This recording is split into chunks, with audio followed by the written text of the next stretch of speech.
आमतौर पे गांव में जो निर्वाचित ग्राम प्रधान हैं या जो गांव की अपनी कमेटी है, वो उनकी अपनी जो है तमाम प्राथमिकताएं होती हैं और तमाम उनकी राजनीतिक प्राथमिकताएं और बाध्यताएं भी होती हैं। चक्रोड इसलिए नहीं पटाए जाते हैं बड़ी संख्या में कि जिसके खेत में पटेगा वो नाराज़ हो जाएगा तो प्रधान जी को अगली बार वोट नहीं देगा।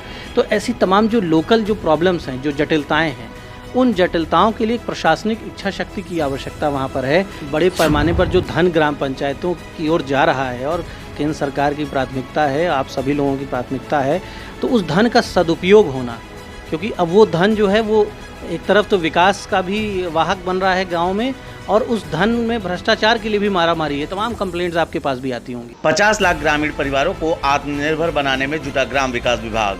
4 लाख स्वयं सहायता समूहों के जरिए तेजी से सशक्त हो रही महिलाएं। कोई भी ग्रामीण परिवार योजनाओं का लाभ लेकर बदल सकता है अपनी तकदीर। द इंडियन ओपिनियन के खास कार्यक्रम लोक सेवक में मिलिए उत्तर प्रदेश के ग्राम विकास आयुक्त IAS अवधेश कुमार तिवारी से। जानिए कैसे अपने गांव में रहकर भी मेहनत के जरिए बदल सकते हैं हाथों की लकीर। हमारे देश का हृदय प्रदेश है उत्तर प्रदेश और सबसे बड़ी जनसंख्या का भी प्रदेश है।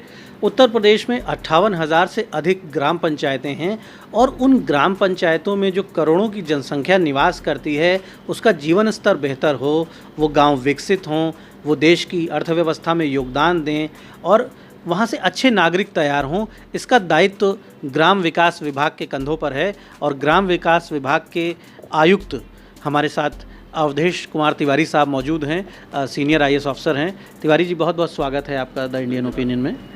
सबसे पहले हम जानना चाहेंगे कि आपकी पारिवारिक पृष्ठभूमि कैसी रही और आप किस जनपद को बिलोंग करते हैं और इस IAS सर्विस में आप कब आए?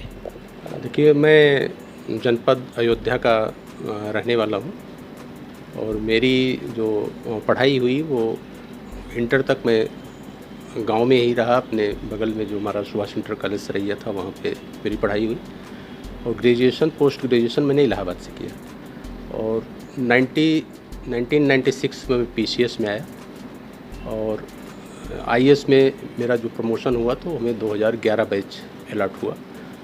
पृष्ठभूमि हमारी ग्रामीण है। पिताजी हमारे किसान थे। 2012 में अब नहीं रहे, वो अपनी पूरी आयु करके दिवंगत हुए। तो पृष्ठभूमि मेरी ग्रामीण रही है और संघर्ष भरी रही है।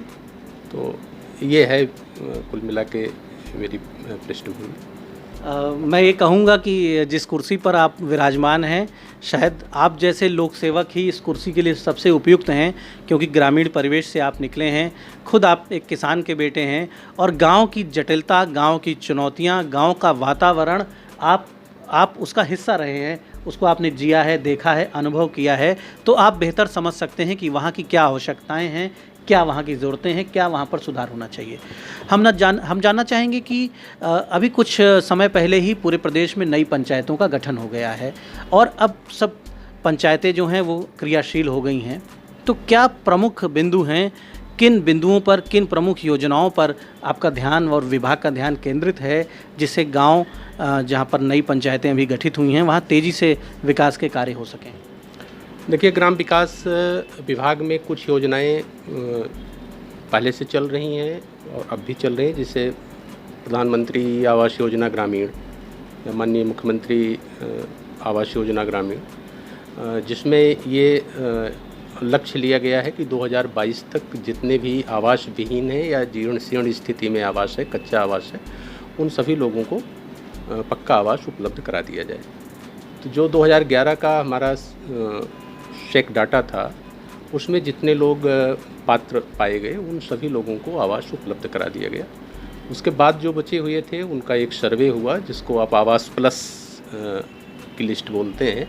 और आवास प्लस में जितने हमारे इनरोलमेंट हुए थे उसमें से कई चक्र की जांच के बाद लगभग 27 लाख लोगों को आवास मिलने का ये फाइनल हुआ था। पिछले साल और इस साल मिला करके अभी तक 11,66,000 के आसपास लोगों को आवास दिया जा चुका है और 16 लाख आवास के लिए रिक्वेस्ट भारत सरकार को भेजी गई है। बहुत से लोग इसमें ऐसे थे जो उस सूची में नहीं आए थे, छूट गए थे। तो उनके लिए उत्तर प्रदेश सरकार ने माननीय मुख्यमंत्री आवास योजना एक चलाई और उसमें कैटेगरी है कि दैवीय आपदा से प्रभावित हैं, कालाजार से प्रभावित हैं, JES और ये जो अनुसूचित जनजाति के लोग हैं उसमें नट, चेरो, थारू, सहरिया, ये सारे लोग, इन लोगों की एक सूची उसमें बनी, कमज़ोर लोगों को प्राथमिकता देते हुए, और उसमें अभी तक लगभग 1,08,000 लोगों को आवास स्वीकृत किए गए हैं और वो लोग बना रहे हैं और निकट भविष्य में वो सारे आवास पूरे हो जाएंगे। तो ये आवास देने की आपकी एक योजना थी। दूसरा एक जो महत्वपूर्ण कार्यक्रम नारी सशक्तिकरण का था, जो ग्रामीण एरिया में स्वयं सहायता समूह बनते हैं, इससे सभी अवेयर हैं कि एक जब समूह बनता है तो उनको शुरू में जब 3 महीने वो आपस में काम कर लेते हैं तो उनको 15,000 रुपये का एक अमाउंट ट्रांसफ़र होता है। उसको दे करके जब 6 महीने काम उसमें कर लेते हैं तो फिर उनको CIF दिया जाता है जो कि 1,10,000 का होता है, और उससे जब काम करते हैं तो उनको बैंक से फिर लोन दिला करके वो अपना कोई काम कर सकते हैं किसी भी टाइप का, चाहे वो पशुपालन का लेकर के आपस में ही वो क्या करते हैं वो तय करते हैं। तो वो लगभग 4 लाख के ऊपर स्वयं सहायता समूह अभी तक जब से ये चल रहा है इसके ऊपर इतने बन चुके हैं। इस साल का भी टारगेट है। महिला सशक्तिकरण में इस समय ये करने के लिए आप सुन रहे हो 4 लाख से अधिक समूह हैं, ये सभी महिलाओं के द्वारा संचालित हैं। पूरा स्वयं सहायता समूह में महिलाएं ही हैं। और एक बड़ी उपलब्धि है कि 4 लाख से अधिक समूह हैं, यानी और प्रत्येक समूह में 1 दर्जन से अधिक महिलाएं होती हैं, यानी आप देखें तो एक बहुत बड़ी आबादी महिलाओं की जो है वो सशक्तिकरण की ओर बढ़ रही है। बिल्कुल इसमें, और अब वर्तमान सरकार ने इसमें उनके सशक्तिकरण के लिए कई योजनाएं उसमें जोड़ दी। जैसे आप देख रहे होंगे हमारे यहाँ 58,000 से ज़्यादा ग्राम पंचायतें हैं और हर ग्राम पंचायत में एक स्वच्छ शौचालय, कॉमन सार्वजनिक शौचालय बन रहा है। तो उसको मेंटेन करने के लिए स्वयं सहायता समूह की महिलाएं उसमें लगाई जाएंगी और उनको 6,000 रुपया पर मंथ ये मिलेगा मानदेय, और उसकी साफ़ सफाई के लिए अलग से 3,000 रुपया मिलता है।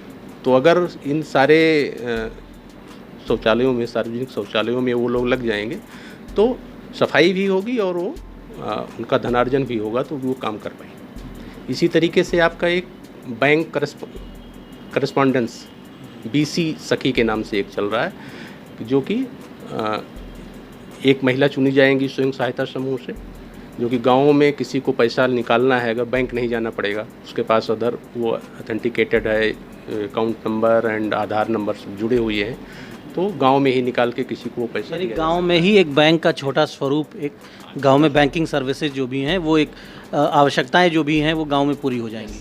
उनको वहीं पे ले लेंगी। अगर वो जमा करना चाहती हैं तो जमा भी हो जाएगा, हाँ, उनको जाना नहीं पड़ेगा बैंक। तो एक तो वो चीज़ें हैं।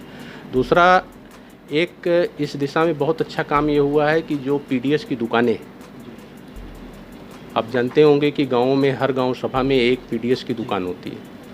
अब इनको प्राथमिकता के आधार पर स्वयं सहायता समूह की किसी महिला को दिया जाएगा। तो अभी तक ये लगभग 1400 दुकानें स्वयं सहायता समूह की महिलाएं संचालित कर रही हैं, तो इससे भी उनका सशक्तिकरण हो रहा है।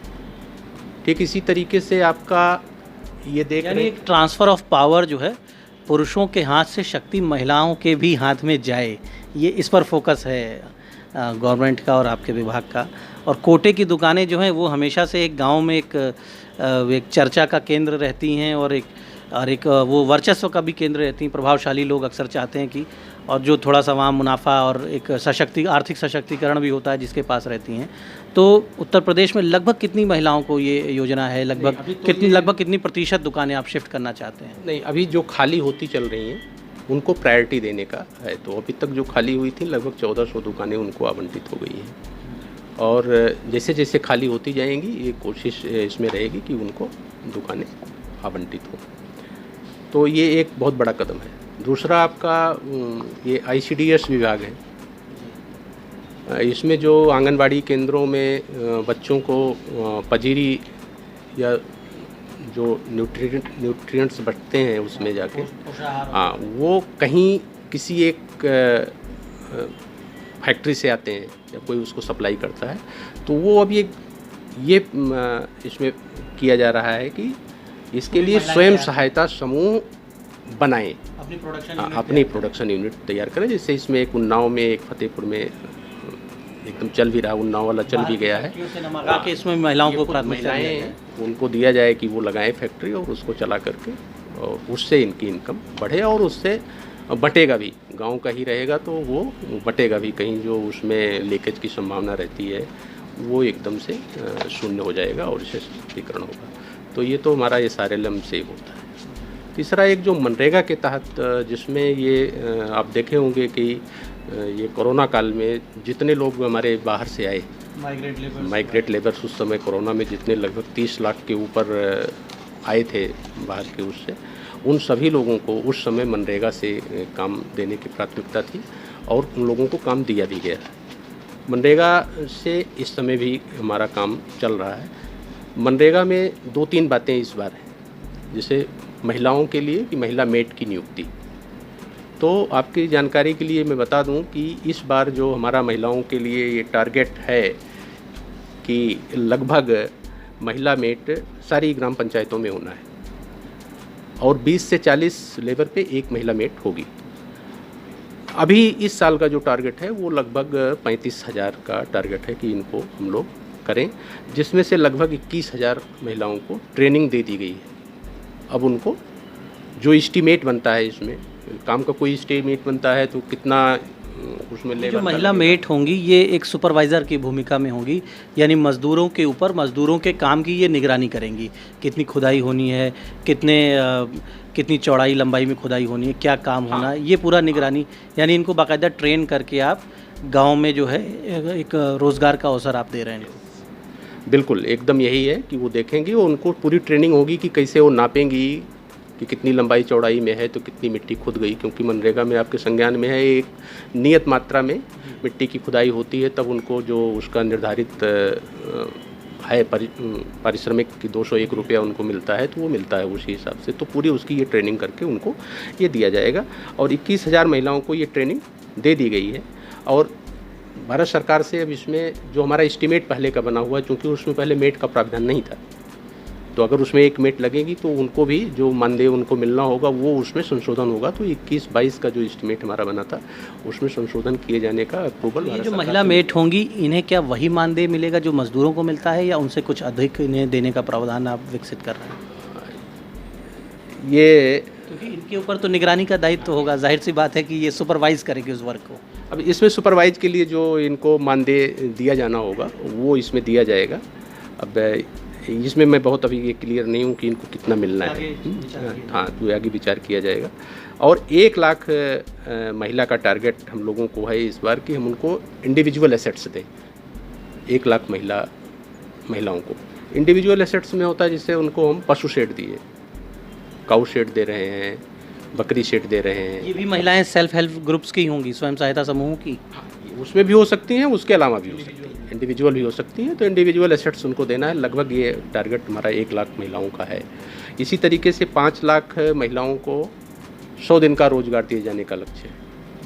100 दिन का रोजगार दिए जाने का जो लक्ष्य है, इसके पीछे ये रोजगार तो उनको मिल ही रहा है, इसके पीछे एक और अवधारणा है जो एक बृहद अवधारणा है कि ये आपको ये जानकारी होगी कि श्रम विभाग की कुछ योजनाएं चलती हैं। इस समय 12-13 योजनाएं चल रही हैं, जिसमें श्रम विभाग में जो पंजीकृत होते हैं हमारे, उनको शादी में अनुदान बीमा तमाम चीज़ें उनको जो मिलती हैं, वो ये जो 5 लाख महिलाओं को आप उस कैटेगरी में ले आएंगे कि वो श्रम विभाग की योजनाओं का भी लाभ ले सकें और यहाँ रोजगार भी प्राप्त करें। मनरेगा के तहत जिनको हम 90 दिन का काम दे देते हैं, वो श्रम विभाग की उन योजनाओं में एंटाइटल हो जाते हैं, वहाँ पंजीकरण करा करके उनका लाभ उनको दिया जा सकता है।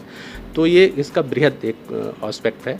अगर ये टारगेट पूरा हो जाएगा तो हमारी 5 लाख महिलाएं श्रम विभाग, कुल मिला के ये एक बड़ा काम हो रहा है। शहरों में तो युवतियां महिलाएं सशक्त होकर घरों से बाहर निकल के काम कर रही हैं, लेकिन ग्रामीण महिलाओं के लिए शायद ये एक बड़ा एक अभियान है ये उनके सशक्तिकरण का, क्योंकि 5 लाख महिलाओं को आप श्रमिक के कैटेगरी में ले रहे हैं, 1 लाख महिलाओं को आप मेट की कैटेगरी में ले रहे हैं, सेल्फ हेल्प ग्रुप्स बड़ी संख्या में आप तैयार कर रहे हैं।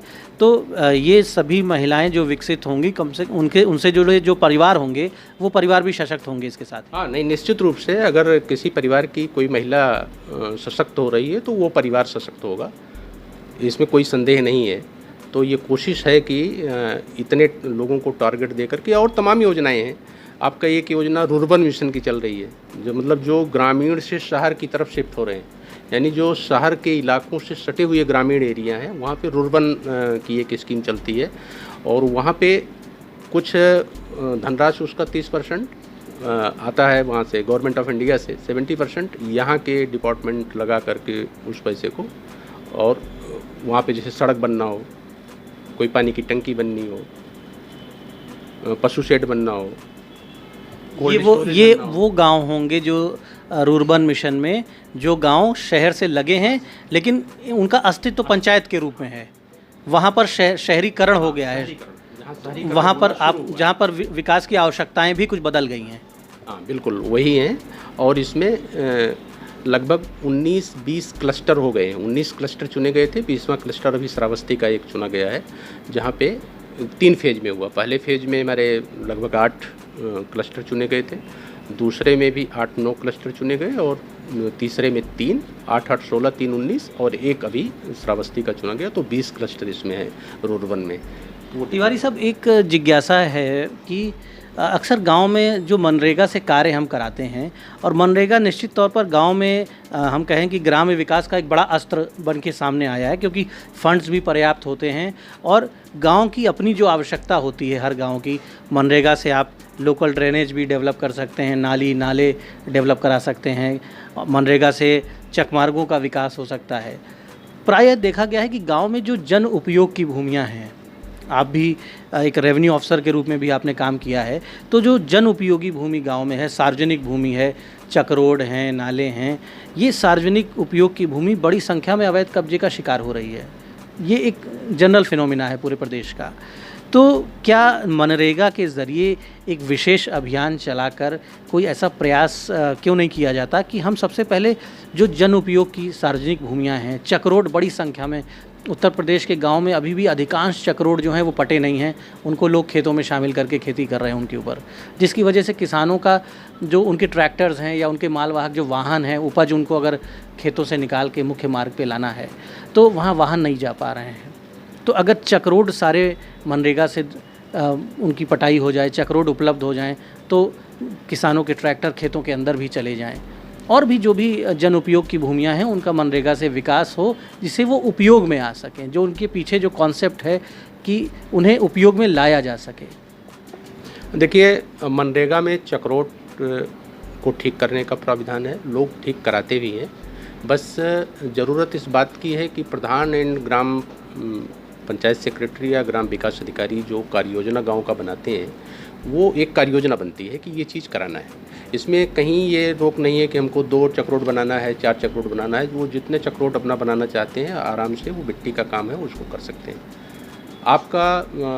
आप अतिक्रमण की बात है, जैसे तालाबों पे अतिक्रमण की बात है, तो आप ये जान रहे, आपके संज्ञान में भी होगा ये कि सरकार भी चाहती है कि सारे तालाब अपनी पूर्ववत अवस्था में आए। तो इसमें तालाबों का सौंदर्यीकरण या तालाबों की खुदाई भी की जा रही है। काफ़ी हुए हैं, बड़ी संख्या में हुए भी काफ़ी हुए हैं। तो वो इसमें कोई लिमिट नहीं है। वो सारे के सारे जितने तालाब हैं उनको पूर्ववत अवस्था में लाने के लिए वो बस एक दृढ़ इच्छा शक्ति की ज़रूरत है, और मनरेगा में ये काम आराम से किया जा सकता है। और इसीलिए उसका जो लेबर कंपोनेंट है या मटेरियल कंपोनेंट है, जो 60-40 का इसमें है कि 60% हम लेबर पे खर्च करेंगे, 40% इस पे करेंगे, ग्राम स्तर पे मेंटेन किया जाता है। लेकिन अगर वहाँ कोई दिक्कत होती है तो इसको फिर हम लोग ब्लॉक स्तर पे मेंटेन करते हैं। तो क्या कुछ आप लोग इस तरह का गाइडेंस दे रहे हैं नीचे अपनी टीम को कि प्रायोरिटी वर्क जो हैं, जो प्रायोरिटी वर्क हैं, जिससे कि एसेट क्रिएशन हो? पूर्व में तालाबों पे काम हुआ काफ़ी, और उत्तर प्रदेश के कई ऐसे जनपद हैं जहां भूजल स्तर जो है वो नीचे जा रहा है, तो वाटर रिचार्जिंग के लिए ज़रूरी है कि वाटर बॉडीज़ को हम प्रोटेक्ट करें, उनका जो नेचुरल एनकैशमेंट एरिया है उसको डेवलप करें कि जल संचयन हो सके। और जैसे कि चकमार्गों की बात हुई, तो इस तरह के क्या कुछ निर्देश भी दिए जा रहे हैं कि कुछ कार्यों को प्रायोरिटी पे कराया जाए जिससे कि जल संचयन हो और जो सार्वजनिक उपयोग की भूमियां हैं वो सुरक्षित हो सकें? हाँ नहीं, बिल्कुल इसके लिए निर्देश भी हैं और सरकार भी इसमें बार बार निर्देश देती है। नीचे तक उस सभी लोगों को ये बताया भी गया है कि इसको चीज़ को कराएं। अब जैसे बुंदेलखंड एरिया में आपका अपना खेत में ही अपना जल रखना है, उसके लिए मेड़बंदी करने का भी मनरेगा में प्रावधान है, या नए तालाब खोदने का प्रावधान था। तो बुंदेलखंड में तो इसमें काफ़ी काम इसमें हुआ, नए तालाब के खोदने का, खेत का जल खेत में, घर का जल घर में, तो वो जिससे पानी बह के ना जाए, कि पानी अगर बह के चला जाता है तो अगर वो ख़त्म हो जाता है, क्योंकि अगर वो पानी रुकेगा कहीं तालाब, हम कहीं तालाब की खुदाई करते हैं तो पानी रुकेगा तो वो निश्चित रूप से धीरे धीरे वो वाटर लेवल जो है उसका नीचे जाएगा और रिचार्ज होगा। तो रिचार्ज करने के लिए ये चल रहा है। इसी तरीके से अब मनरेगा के तहत इसमें और पंचायत से मिल करके काफ़ी जैसे नल लगे हुए हैं, 20-25 नल आपको किसी भी गांव में मिल जाएंगे। तो वहाँ पे एक सोख्ता नल के पास अगर बना दिया जाए तो जो पानी बह करके जा रहा है और फैल रहा है गांव में या कीचड़ हो रहा है, वो उस सोख्ते में जाएगा और उस सोख्ते के माध्यम से भी वो हमारा वाटर रिचार्ज होगा। तो ये भी बहुत बड़ा काम ये भी हुआ है। तो निश्चित रूप से ये जितने काम हैं मनरेगा के तहत इन सब के लिए जाते हैं, बहुत काम है, लंबे हजारों के काम हैं। आप बिल्कुल सही कह रहे हैं कि बहुत सारे उपयोगी उसमें प्रावधान हैं, परंतु ये देखा जाता है कि आमतौर पे गांव में जो निर्वाचित ग्राम प्रधान हैं या जो गांव की अपनी कमेटी है, वो उनकी अपनी जो है तमाम प्राथमिकताएं होती हैं और तमाम उनकी राजनीतिक प्राथमिकताएं और बाध्यताएं भी होती हैं। चक्रोड इसलिए नहीं पटाए जाते हैं बड़ी संख्या में कि जिसके खेत में पटेगा वो नाराज़ हो जाएगा तो प्रधान जी को अगली बार वोट नहीं देगा। तो ऐसी तमाम जो लोकल जो प्रॉब्लम्स हैं, जो जटिलताएं हैं, उन जटिलताओं के लिए एक प्रशासनिक इच्छा शक्ति की आवश्यकता वहाँ पर है कि प्रायोरिटी डिसाइड की जाए, क्योंकि जनता का जो पैसा गाँव में जा रहा है वो वास्तव में गाँव के विकास में उसका सदुपयोग हो सके। इसके लिए क्या आप लोग कुछ डायरेक्शंस भी जारी करते हैं? नहीं, बिल्कुल। ये तो आप फील्ड लेवल पे देख रहे हैं कि शासन के ये आदेश हैं कि सभी चक्रोड खुले रहें। इसके लिए राजस्व विभाग भी समय समय पे एक अभियान चलाता है कि ग्राम समाज की ज़मीनों पे जो कब्जे हैं उनको कब्जा मुक्त कराया जाए, चक्रोड जो काबिज हो गए हैं उनको कब्जा हटा करके यूजेबल बना दिया जाए। हाँ, तो वो उसमें बना सकते हैं। तो ये राजस्व विभाग भी समय समय पे अपना कार्यक्रम इसमें चलाता है। उनके अपने कार्य चलते हैं, पूरा एक 15 दिन का, 1 महीने का पूरा उनका एक वो बन करके कार्यक्रम, और वो चलता है कि ग्राम समाज की ज़मीन से सभी को हटा दीजिए, पट्टा जिसको मिला है उनको कब्जा दिला दीजिए, चक्रोड पे जो काबिज हैं उनको हटा दीजिए, खलिहान आप मुक्त कराइए। तो ये सारी चीज़ें वहाँ से भी चलती हैं और उसमें हम मनरेगा के माध्यम से या ग्राम्य विभाग की जो भी योजनाओं की हम मदद दे सकते हैं उसमें करके वो डिटेलिंग उसका काम कर सकते हैं। लगभग 350 ग्राम पंचायत उत्तर प्रदेश में हैं जो अर्बन एरियाज़ में इंडक्ट हो रही हैं। आपको ज्ञात है कि नगर निगमों का सीमा विस्तार हो रहा है, नगर पालिकाएँ विस्तृत हो रही हैं, नए नगर पंचायत सृजित हुए हैं। तो ये जो लगभग 350 ग्राम पंचायतों की बात कही जा रही है, वहाँ पर विकास की गति अवरुद्ध हो गई है। कई बार उन्हें वहाँ पर एक कन्फ्यूजन का स्टेट है कि उनका स्टेटस अब क्या होगा। उन्हें नगर निगम में जाना है, हैंडओवर में बहुत समय लग रहा है, संसाधनों की एक्सचेंज में टाइम लग रहा है। तो इस विषय को किस रूप में देख रहे हैं कि स्मूथली ये काम हो और वहाँ विकास के कार्य बाधित ना हो? आपके रोज़गार सेवक भी हैं, मनरेगा में जो संविदा कर्मी भी हैं, उनका भी भविष्य जो उन गाँवों से जुड़े हैं अधर में है। अब देखिए, जो ग्राम पंचायतें शहरी एरिया में आ गई हैं, चाहे नगर निगम में या नगर पालिका नगर पंचायत में, तो निश्चित रूप से ग्राम पंचायतें ख़त्म हो गई। तो जो हमारे कार्य ग्राम पंचायतों के द्वारा कराए जाने थे वो निश्चित रूप से वहाँ पे काम होना मुश्किल है। हाँ, ये जो रोज़गार सेवक थे या संविदा कर्मी थे उनके बारे में ये प्रस्ताव चल रहा है, उस पर कोई निर्णय शासन स्तर से होगा और जल्दी होगा। लेकिन वहाँ पे ग्राम पंचायतों के द्वारा जो काम होता था वो निश्चित रूप से अब नहीं हो पाएगा। वो वहाँ पे जो हमारी नगरीय निकायें हैं वो अपना काम करेंगी। जब मनरेगा को सशक्त करने के लिए आपने हर जनपद में मनरेगा उपायुक्त भी तैनात कर दिए गए हैं।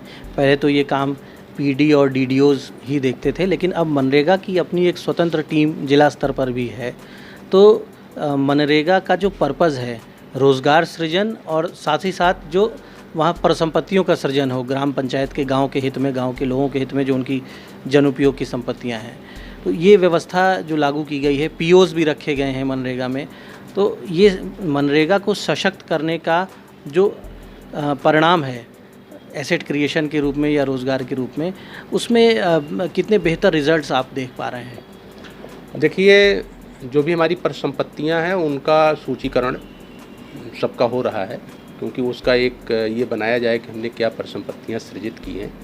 और डीसी मनरेगा की पोस्टिंग हर जनपद में इसीलिए हो रही है कि मनरेगा अब एक काफ़ी बड़ा काम इसके तहत हो रहा है और अच्छा खासा अमाउंट। रिपीटिशन ऑफ वर्क ना हो, कई बार भ्रष्टाचार की भी शिकायतें आ रही हैं, क्योंकि कच्चा काम होता है अधिकांश, तो पता चला कुछ ही समय में 6 महीना पहले कहीं काम हुआ था, वही काम कागज़ों में रिपीट हो गया और पैसा निकल गया। इस तरह की शिकायतें तमाम गाँवों से आती हैं। सूची बनाने की बात चल रही है कि और उसको GPS सिस्टम से भी पूरा कनेक्ट करके और उसकी एक रिकॉर्ड उसका रखा जाए, जिससे डुप्लीकेसी भी ना हो सके और ये पता लगे कि हमने मनरेगा से क्या काम किया है।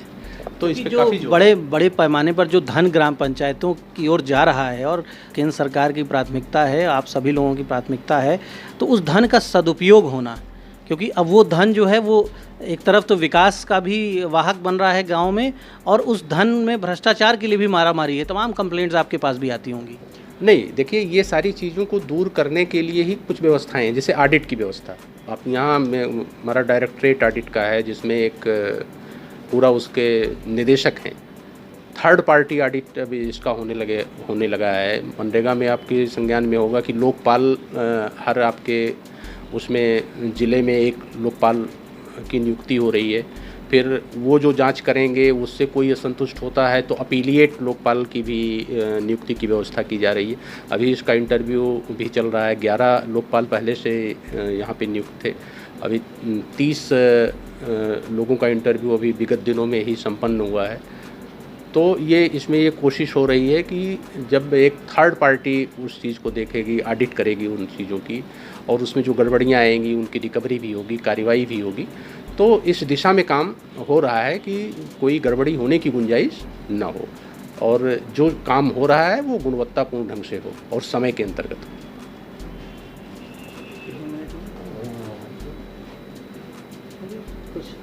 कर दो। तो हम धन्यवाद देंगे ग्राम विकास आयुक्त श्री अवधेश तिवारी साहब को। मैंने नाम आपका गलत तो नहीं बोला? फिर से रोल करो। हाँ, हम धन्यवाद देंगे उत्तर प्रदेश के ग्राम विकास आयुक्त श्री अवधेश कुमार तिवारी साहब को। बहुत महत्वपूर्ण आपने जानकारी दी और ग्राम विकास के साथ साथ गांव से जुड़ी हुई महिलाओं के विकास के लिए एक बड़ा अभियान चल रहा है। लाखों की संख्या में महिलाओं को सशक्त किया जा रहा है और ये जो महिलाएं सशक्त होंगी ये अपने परिवार को भी सशक्त करेंगी, क्योंकि ये महिलाएं जहां घरों में हैं वहां गृहिणी की भूमिका में हैं, माताओं की भूमिका में हैं।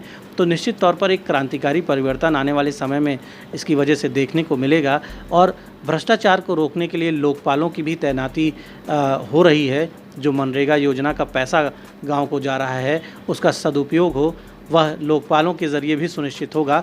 तो निश्चित तौर पर उत्तर प्रदेश सरकार का ग्राम्य विकास विभाग कटिबद्ध है गांव के विकास के लिए। 58,000 से अधिक ग्राम पंचायतें वो देश के विकास में महत्वपूर्ण भूमिका अदा करें। इसके लिए ज़रूरी है कि अधिकारियों और कर्मचारियों के साथ साथ जो निर्वाचित जनप्रतिनिधि हैं, गांव के लोग हैं, वो सब अपनी सहभागिता सुनिश्चित करें। धन्यवाद।